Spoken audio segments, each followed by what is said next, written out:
This is the BCF Podcast, Scene 2, Take 1. Mark? Here we are, guys! Our GoFundMe to get us to our screening, because we have an award-winning film that is screening in Portugal, is going rather well, isn't it? Yeah. It's going pretty freaking good, y'all. If y'all are interested in supporting the arts, supporting storytelling, supporting students, click the link, help us get there. But anyways, we are here just to entertain y'all, just to have a little chat. I'm here. I'm Fungus Quinn. I'm an actor. I'm a newly minted assistant director. I like producing. I want to get into color grading and editing. And this is... Hi, I'm Grace Andrade. I'm also most experienced in acting. Recently been dabbling in producing. Hopefully we'll dabble in editing eventually. It's been a goal for I don't know. Is that a goal? A little. I've never heard you express that. We can talk about it later. I mean, we can talk about it now. We can talk about it later. Okay. I don't think there's any other roles that I've been interested in. It's mainly been acting and PA because I like to kind of learn based off of observing. And then once I feel confident enough to step up into other roles like producer, AD, you know. But yeah, that's me. That's cool. Alright, and you are? I'm Adam Yu, and my experience with filmmaking is I have the least amount of filmmaking among any of us. But I've only been filmmaking for a few months with the club, and all I did so far was writing and PA.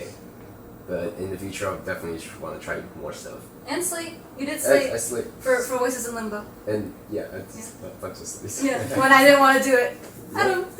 I like slating. This is slating, by the way, guys. It's when you do this. Pronounce your last name again? You. You. Did I hit it right? No. You. You. Yeah. You. Yeah. Okay. I'm a little interested in Mandarin. Okay. That's what you speak, right? Yeah. Anyways. You know what I have been thinking? I think it'd be cool, because I'm Mexican. Can I dox your ethnicity? She's Mexican. Damien, who's been on the podcast, he's Mexican. I was thinking it'd be cool to put together a little Spanish. I was just thinking that too. I've been thinking that since last spring quarter when the club did the International 48, because Young was on that one and I wasn't on that one, but I was like, if I would have been, it would have been cool to have Young do something in Cantonese, and then I could do something in Spanish, and I don't know, do some fantasy world where we understand something like that. Just because we have such a diverse community at BC. True. And I think our club also kind of represents that diverse community. But yeah, just the next step I think for us is just multilingualism in our films. Yes, yes, that's what I was thinking. It'd be so cool. Oh my gosh, if you wanted, Adam, our newly minted writer, Okay. if you wanted to write something in Mandarin, I could totally learn. Sure. I could totally learn. Okay. Yeah. It'll be hard though. Ni hao pialia. That's the only What? thing you. That's the only thing you said to me in the past few months to prove that you know me. I know I can count a little bit in Cantonese. Yeah, I don't Nissan. know. Oh, I don't know Cantonese. I know you don't know Cantonese, but I was for my Cantonese listeners out there. Hey. And for those of you who don't know, I'm from Taiwan. Yeah. Shout out Taiwan. And shout out Taiwan. And I've only been in America for a few months now. This is my second quarter in Bellevue College, which is also my second quarter in BCFC. Do you get the question a lot? Because I was thinking of asking you this, but I thought it might be super annoying. When did you start learning English? It's not I've been trying to learn, but my mom kind of good at it, so she taught me as a kid, and then I grow the interest of watching movies, watching series, reading, I don't know, anything, and then just kind of develop into this. Yeah. When I've asked people in the past, it seems like movies and shows and different types of media in your target language is very helpful. Yeah, I can say Friends isn't responsible for 30% of my English. Yeah. For me, I'm an English tutor, and I'm Mexican. I got Mexican family, live in Mexico, and they their English, when it gets to be about Adam's level, it's usually because they haven't taken lessons, they didn't grow up learning it, but they've just, like, lived here for, like, 5 years, and then they just, like, pick it up. So, yeah, just being here in, like, a short amount of time, I'm like, okay, bro doesn't need any English tutoring. I'm the right opposite. I did not, like, live 5 years to have this. I had this, and I go live here. Yeah. Yeah. What other languages does our club members know? Spanish? Spanish, Mandarin, that's Cantonese. us too. I think we have some club members that know Japanese. Those Oh! are new club members. Yeah. I study Japanese. I haven't studied it in, like, 6 months, though, so anyways. I've forgotten a little bit. Yeah, but I don't know, me personally, I really like exploring films that are also in other languages because with language comes culture. And it's so, I feel like it's so interesting to see, you know, different situations presented in different languages because then you get that language, the culture of that language. You get to see the lens of that, you know, particular story. I agree. I completely agree. When I was, like, 10, I started watching anime, and I thought it was, like, the coolest thing ever. I'm gonna say something a little controversial. Go ahead. I don't know, we might have to cut this whole part out. But, you know how anime is getting really popular now? It's been getting popular. It is, yeah, that's true. Yep. It is super popular. Megan Thee Stallion, you know, she pushes, like, Gojo and Jujutsu Kaisen and all this stuff. And there's a lot of people now, when I first started watching anime, it was, like, subtitles was, like, the popular choice. And now it's dub. And it breaks my heart because I really hate it. I'll say it. Choosing to watch anime and dub is giving xenophobia. What do we think on that? You might have to explain that word to me. Xenophobia is the idea that anything foreign, you, like, don't like it. Alright.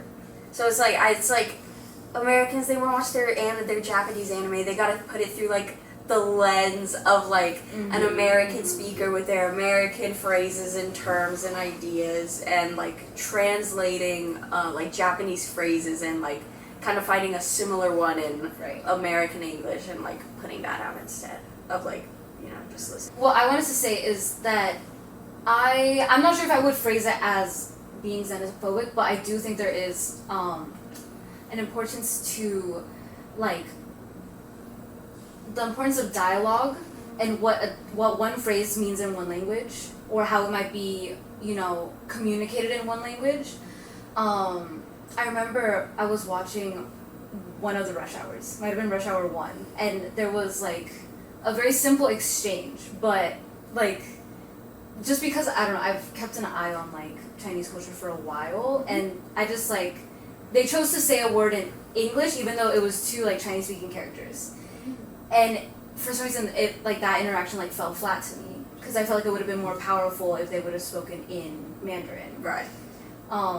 Same thing with Spanish. There's just certain things that have more punch in them, and when you translate it to an American equivalent or American English equivalent, right? It just feels very watered down sometimes. Because there is, like, that, there's, like, culture linked to the words, I feel. Yeah. Thoughts on that, Adam?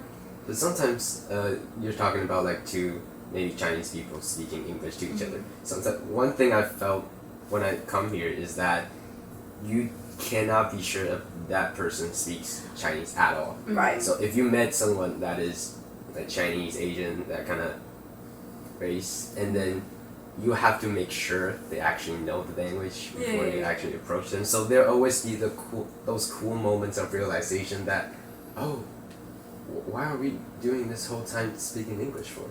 So yeah, it's always cool to have those kind of moments.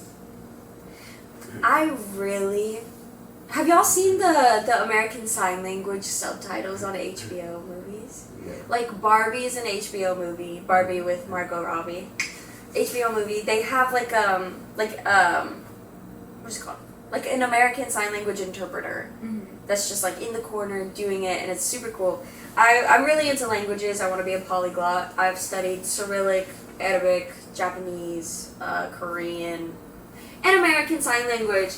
And I would like, I'm not deaf. I didn't grow up in the deaf community or anything, but I respect it a lot, and I would like to respect it further and honor it and, like, share deaf stories and share, like, deaf culture, So if like any deaf writers like want to hit me up, deaf with a capital D writers want to like hit me up and like make a movie in American Sign Language, like I would totally honor you. First of all, second of all, yeah, it's something that I've thought about a lot, and there's like ASL at our school. I've seen some people at our club like flash some ASL signs, things like that, but I think it'd be super cool. I think people are embarrassed though, like ASL learners, which, fair.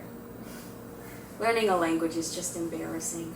Yeah, I think it always is, but I've also seen it more. I remember I was taking some history class, and it was actually someone that I knew, and they were president or in the club of like the ASL club, and the professor was talking about something, and this kid was like in the front just like signing away how he felt about the situation that was going on, and I thought that was so cool. So I feel like it is kind of maybe like an up and coming thing that will be normalized like in the next few years. Yeah, Apple TV came out with a movie. It's called Coda, for y'all that know what that is. And it's not all in sign language. I would say maybe 20% of it is, and there's subtitles. So English speakers, go watch it. It's pretty good. It's a pretty good movie. It's on like Apple TV or something like that. And I know HBO, like I said, Barbie, and not Dune, maybe Dune, but a few popular recent HBO movies have gotten American Sign interpreters too. I think that would be fun. What was I saying? I feel like we need to pivot back to. I was making a point. I don't quite remember it. Languages and films. Mm-hmm. Oh my gosh. We started with anime. The cultural exchange. I think that's so important. Mm-hmm. You know, our film is being screened in Portugal. It'd be super epic if we could like go and see like global films. Mm-hmm. Like anime is super popular, Yeah. K-drama's popular, telenovelas, Yeah. Spanish telenovelas popular, but like there's so much more film-wise, and a lot of Americans, we don't really indulge in like foreign films, foreign media, like at all. Foreign media that isn't in some way like in English. Yeah, true. I feel like outside of U.S. media, it would be like British media and then Australian media. Mm-hmm. But once you venture into something where you would probably have to turn on subtitles, then it just turns a lot of people off. Right, which is so sad because I feel like you probably watched your fair share of K-dramas, but the ones that I have watched, I have thought that their editing style is so interesting. Yeah. And they just have a way of making these like 50+ minute long episodes that are so engaging. Yeah. And I really feel like as young student filmmakers, like we should definitely try to push past our comfort zone in terms of being like, oh, I don't want to watch this because I'm gonna have to like read and watch it. Because I think when you put that barrier, you're keeping yourself from, looking at different methods of filmmaking and making something engaging. Yeah.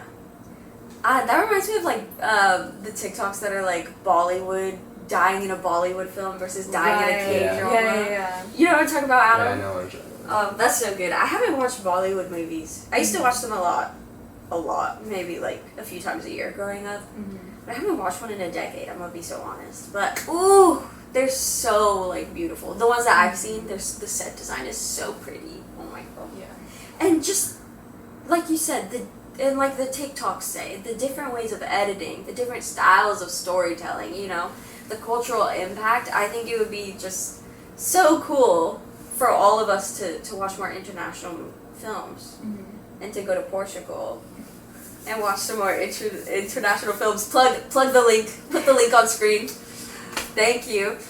We are hoping. Did I mention the awards yet? You did not mention the awards yet. Guys, big How news. Come we not mention the awards? Go ahead. Big news, big bounty from the Filmapalooza organization. We entered, Gang and I and some other people. There was 10 of us working on this film. We entered into a little film competition, and it was a little national film competition. I won best like lead actor in like the whole country or whatever, and then we won second best overall. Yeah, we won second best overall. Second best film in the country overall. And then we also got production design. And Best we got production nominated. We got nominated for cinematography and directing. for Best Cinematography and Best Director. Yes. Shout out Damien. Yep. Damien's in the back over there. Shout out Damien. Yeah, so super exciting, and that's blinking. It's good. Okay. So super exciting, but they're screening our award-winning film in Portugal. I don't know why they would do that. I mean, shout out them for doing so. but- Last year they did it in Seattle. Would have been right next door. Yeah, But we are a Seattle-based film club. community. Yeah. Community. That's the perfect word. Community. And last year, this Filmapalooza film festival was held in Seattle.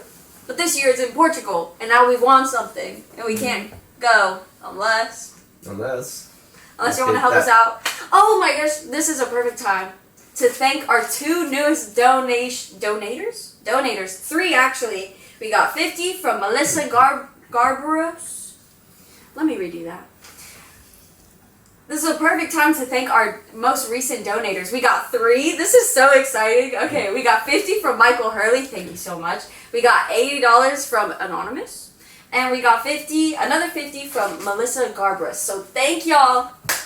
Thank y'all so much. Someone is going to go to Portugal.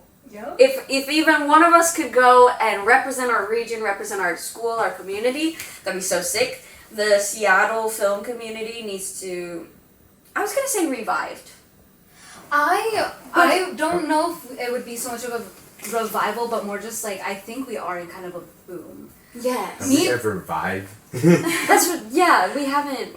It's not been a boom, has it? It's I don't know. I feel like it's like a little baby. We need to come like up. like a sprout kind of. Yeah. Because for me personally, when I first joined the club back in like 2023, wasn't super into filmmaking just yet. I was like passionate enough to go out and make my own thing, or like grab a crew from the film club and be like, hey, let's go film something. That's but good. I had been interested in acting Yeah. up until that point. But I remember like talking to my mom, being like, you know what? I kind of want to just like stay connected with this community because I see a lot of potential, and I think there could be like a film boom in the Seattle area. Yeah. And 2-3 years later, I mean, here we are. Just in a year, our film club so far has come a long way. Yes. Our last College 48, we won recognition regionally. We won Best Use of Character for the either like West Side or Pacific Northwest. I can't remember which one it was exactly, but since then we, took home Best Lead. We took home Best Production, Design. And somehow we make the second best film in America. How did we do that? Did they give us a breakdown? Did the judges give details? No, I'm we're trying just to that think. good. We're just that good. We are on a bit of a winning streak because for our previous 48 we placed 3rd, and that one was international.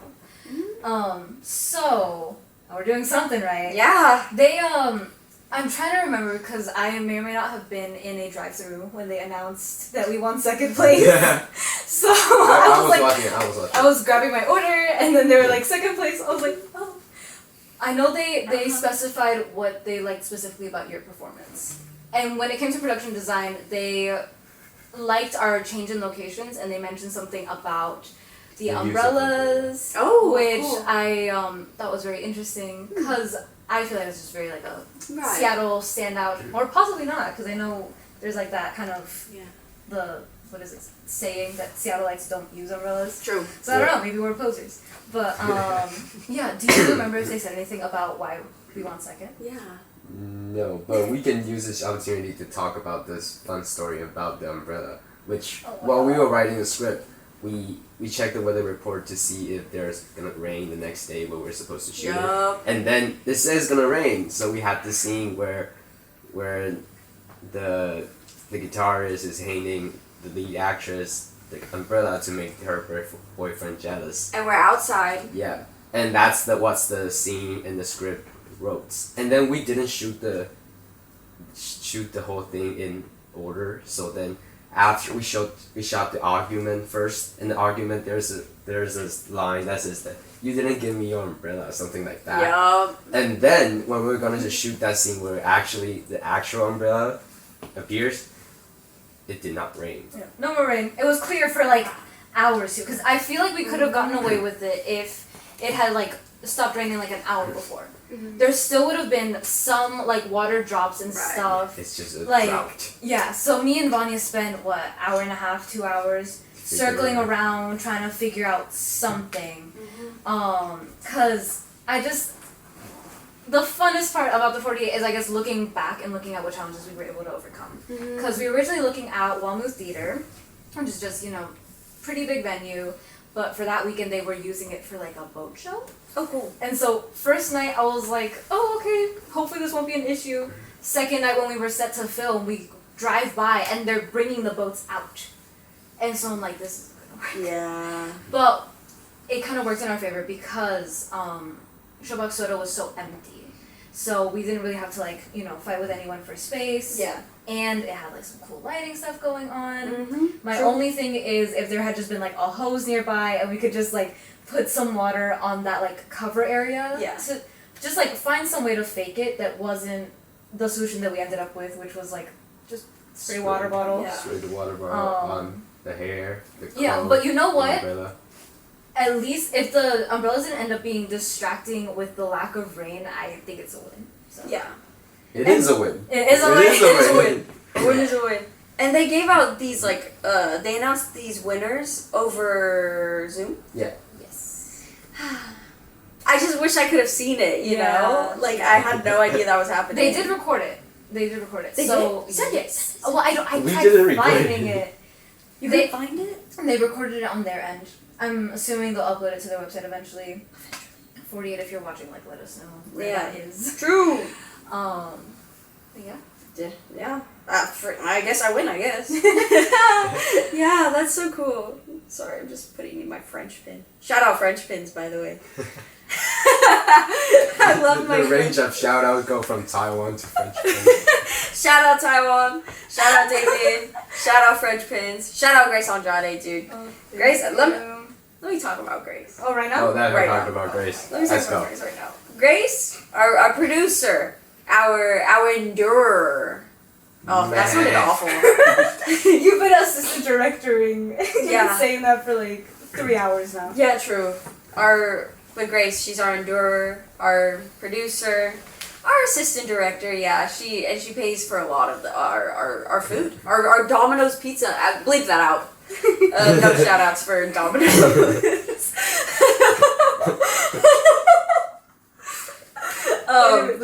She pays for a lot of our pizza, and yeah, she's just such a filmmaker. I don't understand how you do it. I want to get to your level.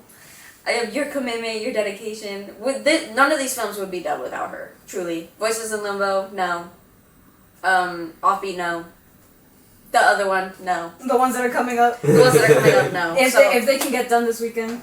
But True. Shout out Grace. She does all the scheduling, all the stuff nobody else wants to do. She does it, and she likes it. And I'm trying to get. She just winked at me for anyone that couldn't see that. It was very lovely.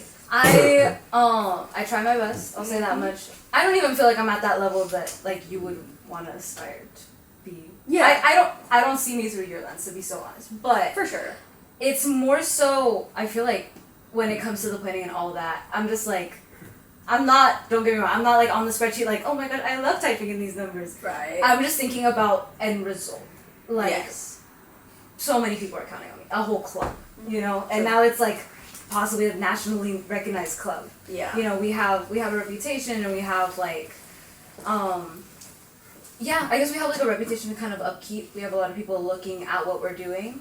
So I don't know, just like I guess my job is just making sure that those little steps get completed so we can have successful shoots and stuff.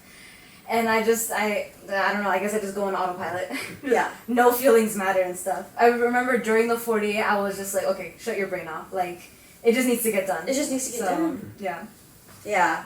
Well, we're learning together. Yeah. We're gonna get there. We're gonna be Margot Robbie. Are we? Yes. Actually, that would be pretty fun. 'Cause Yeah. I feel like some things that we should work on as just like young student filmmakers is finding that balance between getting all the setup done, getting everything scheduled, getting everything prepped, and then remembering or finding pockets of fun in the filmmaking. Yeah. Because since we're producer AD, it's like we're dealing with pure logistics, and everyone else gets to do the creative fun stuff. And like sometimes we dabble in the production design and stuff like that, costume design. But like since you and me both act, I think it would be fun to find a way to find that balance of like I'm gonna act on this one project, let's go to this other project, bounce back and forth, happy life. For going back to Margot Robbie, I want to be like her because she's the lead of Barbie, and she's the executive producer. Like Greta Gerwig did not cast her. She casted Greta Gerwig, basically. she got Greta Gerwig and said, "Write this movie." I want to be like that. And I actually did. I'm producing SIP, which is one of our members' independent films, not for BCFC, but it's coming soon, so stay tuned. I'm producing it, and I'm assistant directing it, and there's like it's not like a main character. Maybe you could say it's a supporting role, but we needed this supporting role, and like 4 people that we had in the lineup for it like bowed out. So on the day of, I had to like get in character, get in costume, get my makeup done, and like on this shoot that I'm producing, assistant directing, and now acting. I acted on it, and it was pretty cool. It was pretty good. Yeah. I'll have to talk to you later about that, because for currently our club is doing a episodic project where we kind of have split up into different groups with different stories revolving around one object, which is a clock. And 2 or 3 of them all kind of reached out to me for acting, like to act in their film. And so for one of them, because the main filmmakers are newer, it's been like a mix of, finding a location for them and seeing what days we can film and doing that communication for them. And at the same time, looking over the script. And I guess getting familiar with what like the character arc might be for, these shorter films. It's gonna be an exciting challenge, I think. I wish it wasn't like stacked in the middle of the quarter, because as students we are. It's not the middle of the quarter. It's the final stretch of the quarter, and we're acting, and we're filmmaking, and and we're trying to get to Portugal. Guys. I'm not even trying to plug the GoFundMe. Let me just yap about this, okay? So we found out yesterday about our awards. 2 days ago. 3 days ago. It was Sunday. And it's Tuesday. It's Tuesday. So 3 days ago? Whatever. Yeah. We found that out, and Katrina was the first one to text me. And I was at work. Yeah. I texted you. No, Katrina texted me before you. Really? Yeah, she did. Okay. Yeah. I know, right? And for it says like, "Congratulations, Fungus. You worked so hard," or something like that. And I was at work. I was at my job, right? And for some reason I like see it, and for some reason I think I've seen it before. And I'm just like, oh, this is an old text, whatever, I don't care. And I just put it down, I'm like, I'll look at it later, like all of my texts, right? And then our group chat for Offbeat, for this film, for this Portugal thing, starts blowing up. And I'm like, what are they on about, dude? Like, Katrina already wished me congratulations, but then I like stop and I'm like, wait. What is congratulations for? We should have texted you first. The moment we saw that you got best DVD. Yeah. Wait. Actually, I won't pull up the text unless y'all want me to. But yeah, I was like, our group chat started buzzing and everyone was getting really excited, and I was like, okay. I won, me, and it kind of like, it's not that I didn't believe it, it just seemed like it was old news for some reason. And I don't know why. I was just like, good, I guess. I guess I'm just that good. You won in your sleep, Yeah. So when everyone was buzzing about it, I was like, we already know this, I don't care. Like, what's the big deal? I don't know, it's kind of weird to say exactly how it felt, but it didn't feel like, it's not that it didn't feel real, it just felt like it wasn't a big deal, like, I don't know, I felt like I knew it before. Yeah. And then Portugal came into the picture. So our group chat started becoming a buzz, and everyone's like, congratulations, yo, we placed second in the whole country, period. and it's screening in Lisbon, and we were like, What's what are the the odds plan? we can go to Lisbon? Yeah. And so we went to the college, and we were like, what are the odds we can get approved to go to Lisbon in 20 days? They were like, no, you need more time than that, sorry. I'm like, fair enough. So we started looking into other options. I think I suggested crowdfunding and trying to get into other film festivals. Right. Yes. Yeah, so if this doesn't work out, we've kind of had the plan. I personally have had my eye out on starting at like state level. Like we have a Gig Harbor film festival we could go to. There's also some on the islands that we could go to. There's SIF. It's a little late to submit to that one, but for possibly the following year. Mm-hmm. But now that we have kind of funding and I guess momentum, you could say, we're looking at like California, maybe Chicago, and as we mentioned before, me, you, and Damien were all of Latino descent. Mm-hmm. So there's some Latino-based film festivals we can probably get into. Yep. Need Latino filmmakers with a little bit of change to spare, And Katrina, our head writer, Latina. So we could do that, and we're student filmmakers. There's student divisions, things like that. I really would like to go to New Orleans. Yeah. If we could make that happen. Yeah, that would be really, really cool. Yeah. So that's those are our next steps. That's what we're doing with Offbeat.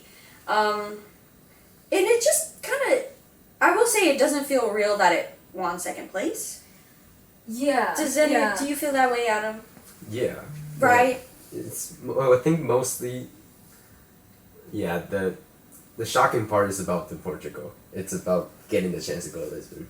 Yeah. And then to at first, we went second, and then moments later, the realization of we just put our whole school, our whole state on the map for the whole world to see that we make this happen. Yes, representing our region on a global scale, like, it's a little unbelievable. And I don't know, I feel like I've said this a lot through the podcast, that I'm like the best lead actor.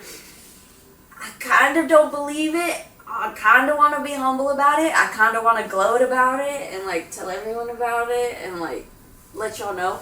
And the thing that I'm kind of stuck on is like, how big of a deal is this? I don't know. Mm-hmm. It seems a big deal to some people, but I'm like, what would really come out of this? Would I get more recognition? Would Bellevue College get more recognition? Would we get more recognition? Does that make sense? Yeah, well, I don't know. I think that the answer to that is the opportunity to go would not only, like, put a face and I guess, like, physical people to the film. Yeah, true. Especially if it, connects with the audience, which is going to be, like, international audience from all over the world. There's also going to be, like, workshops and stuff. Yeah. So Which I'm that so would be excited really about. fun to attend, right? Yeah. To work in, like, industry standard workshops. Mm-hmm. I don't have a formal filmmaking education. And none of us do. Not a lot of us do. Not no. a lot of the club does. Yeah. So it's really huge that this opportunity has been, given to us, essentially. And it's like, we can make our own standards when we make film after film together. We can make our own standards, but if we want to, like, branch out into, like, Hollywood, Bollywood, Vancouver, New York, like, you have to know industry standards. So it'd be super cool to go to the workshops and, like, go figure it out, you know? But anyways, yeah, so I just, like, I'm not sure how excited I really should be about this. I think it's cool nonetheless. People are telling me I should be excited, but... Yeah. We're the people, and we're saying you should be excited, because we're going to Portugal. We're making going to this Portugal! happen! Yes, we're making it happen, okay. And to make this happen, we need your... To make this... Put the link on screen. Please consider supporting us. We are student filmmakers. We're a little Latino over here. Support the art of storytelling. I hope you all enjoyed the podcast, and we're going to wrap it up here. I'm so excited for everything that's happened and everything to come. Thank you all so much for watching. Thank you for coming on the show, and we'll see you on the next episode. Hey.